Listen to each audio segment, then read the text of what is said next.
Lxwkey with his interview for his latest album, Everybody Loves Lxwkey. How are you feeling today? I'm okay, how are you, man?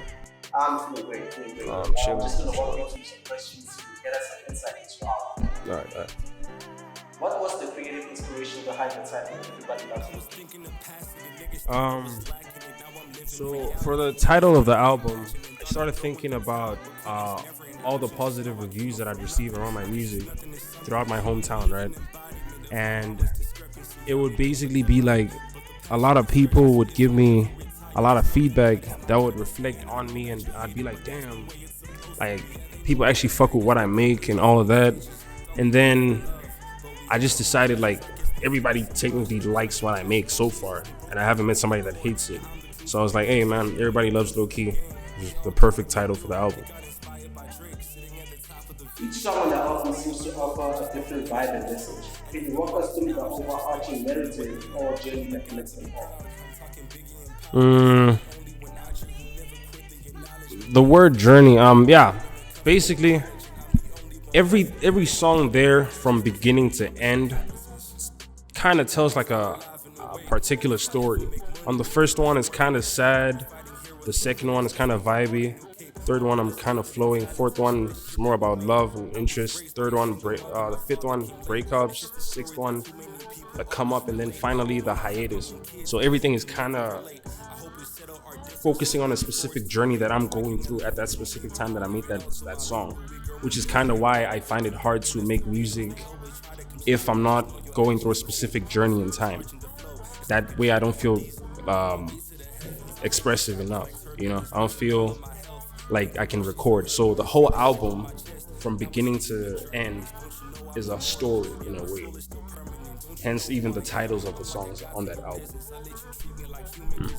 What does Everybody Loves Lxwkey mean within the context of the music? Within the context of my music? Well, I guess it would have to be love. Yeah, it would have to be love and passion. Love and passion. Because I'm very passionate about what I do as an artist. You know, I want to grow as an artist. I want to keep making music for as long as possible. I live for music. It's all I hear all the time. And without having a passion for it, I don't think that I'd be where I'm at right now. I don't think I'd be making music that I can say is expressive enough for me in a way, you know. So that's the context of the Everybody Hates Lxwkey in the context of my music. It has everything to do with my music, but it's specifically passion. Yeah. The album cover art often reflects the artist's vision and intentions. Can you explain the symbolism or story behind the cover art for Everybody Loves Lxwkey? The story of the cover art for Everybody Hates Lxwkey it's a bit basic. That's what I said. That's not what I said? Ah, shit. That's what I always say all the time. Yeah. Shit. Yeah. So, the story of the cover art is that one of my homies on like a specific day wanted to do a photo shoot for a project that he wanted to make, a photography project. So we walked around and then he found different lighting and whatnot, took the picture. I asked for one of the pictures that he took and he passed it to me. And I decided to use that as a cover art because I was standing facing the opposite direction of the camera. Because the whole story behind Everybody Hates Lxwkey is me reflecting on what has happened in previous years, months, or days as to me making that specific song. So with me facing the opposite direction is me saying I'm moving forward and away from everything that has happened before. That's why the specific cover art that I chose is like that.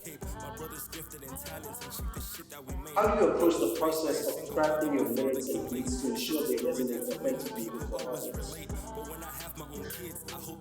Well, not too long ago, I had a small notebook that I'd carry around every day. I haven't seen that notebook in a minute now, and throughout the day, I'd write a sentence or three, or like just a couple of sentences of what happened at that specific time. So if it were to be now, I'd be writing on the book that, okay, we were in a specific set, there was a specific type of lighting, all of that, and I was getting asked questions. This is how I answered them. That way, when I'm actually writing the song, I can look back on what I wrote on that specific book And then when I tell the story, it's not fabricated, it's facts and things that happen on that specific day. That's how I write most of my music. But if that's not the case, basically it's either I have an actual physical book and pen, or I just type it on my phone, depending on how I'm feeling. If it's something vibey, probably I'm gonna be on my phone. Something intricate, notebook. That's basically how I write my music. Many artists infuse personal experiences into their music. Can you share any specific moments or events in your life that have directly influenced the creation of certain songs on the album? That's a deep question. So the first song on my album,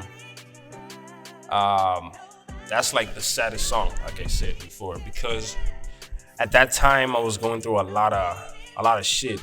I think I recorded that song in 2022 during my gap year, and a lot of shit happened on that gap year. I didn't know what I was gonna do with my life. I passed matric well, but didn't get to any universities that I wanted to. So I reflected that on the first song.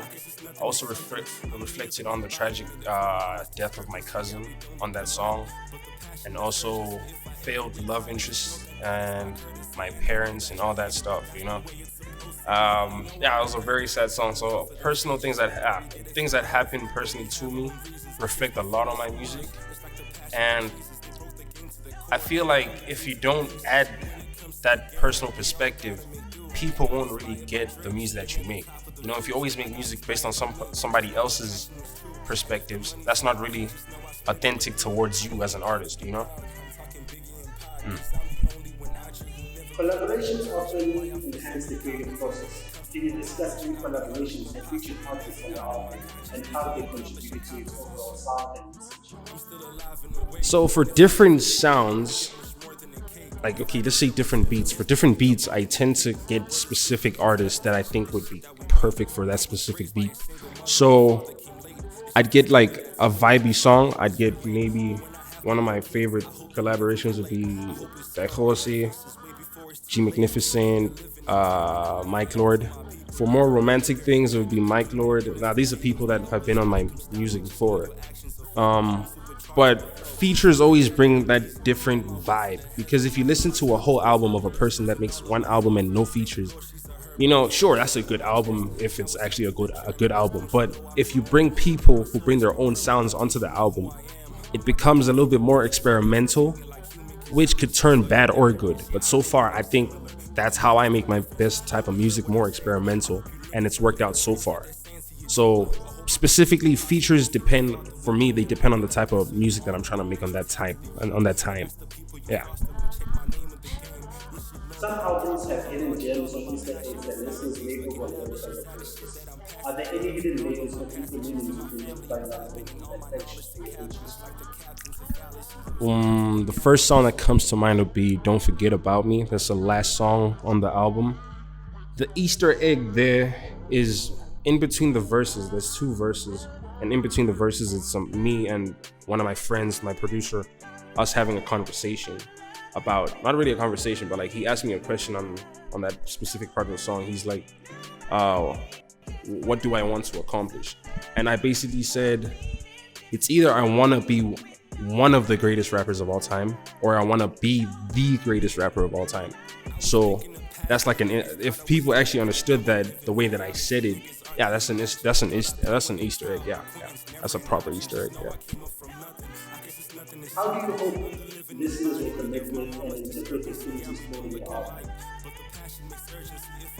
I hope, depending on the type of person that person is, that they can look at it from a personal perspective rather than an objective perspective. Wait, from exactly like that. Personal perspective rather than an objective perspective. Because you need to realize that the themes that I tackled in that album it's everywhere. That was a very experimental album for me, because I went from being a very sad person, the first song, okay, now there's a bit of a vibe, okay, that's more lovey-dovey, and then out of nowhere I'm talking about, now I want to quit making music as a whole, So I was like, hey man, yeah. So it depends on the person. If the person can relate to the story that I'm telling on that specific song, then it could be viewed as better than what you'd hope it would be at the first time you listen to the song. Yeah. Looking beyond the album's release, what do you envision for the future of your music career? Right now, I haven't written any music because I feel very literally inspired to write music. There hasn't been any momentous thing that has happened the past couple of months, so I can't really reflect on anything that has happened in that way. So, for the upcoming next low-key album or mixtape or whatever the fuck I'm gonna be releasing at the time, I hope those experiences that I go through into making that album would successfully impact it to becoming better than what this specific one that I just released is. So those experiences, I want them to be the major playing role in the next album. So I can't say anything right now. All I can say is we'll see what happens, and hopefully it can take me to better levels than what I am right now. Thank you very much, man. This is a good interview. Beautiful. This question? Yeah, hit me. Yeah. Would you rather, as you said, you wanted to be one of the greatest artists in the world, right? Would you rather sacrifice that dream to have a collaborative album with your favorite artist, or just be the greatest of all time? I've never collaborated or had a feature. Not even a feature. Not at all.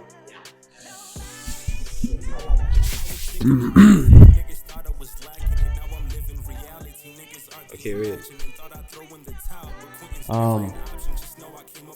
Nah, I'd have to go with the feature. Yeah. Cause it has to do with the process, dog. It has to do with the process. Alright, okay. No, I know. This and feature, right? Kendrick and Kanye. I gotta choose. Yeah, I gotta choose who you feature and who this. Why? Yo. Oh shit. So, this Kanye or this Kendrick? Feature Kanye or feature Kendrick? Okay. Hear me out. This Kendrick feature Kanye, but hear me out though. For Kanye, at least I can try my best to body him on the song. I'm never bodying Kendrick on anything that I've ever done in my life. That will never ever happen. I don't even care. But I can try with Kanye. Kanye is an artist, not the best rapper, the best artist. There's a difference.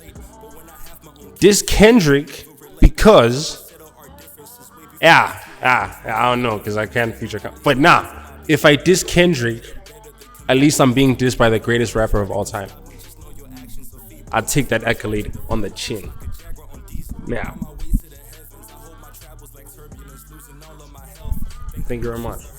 That was a good interview, IQ. That's a wrap. Dunk. Yeah!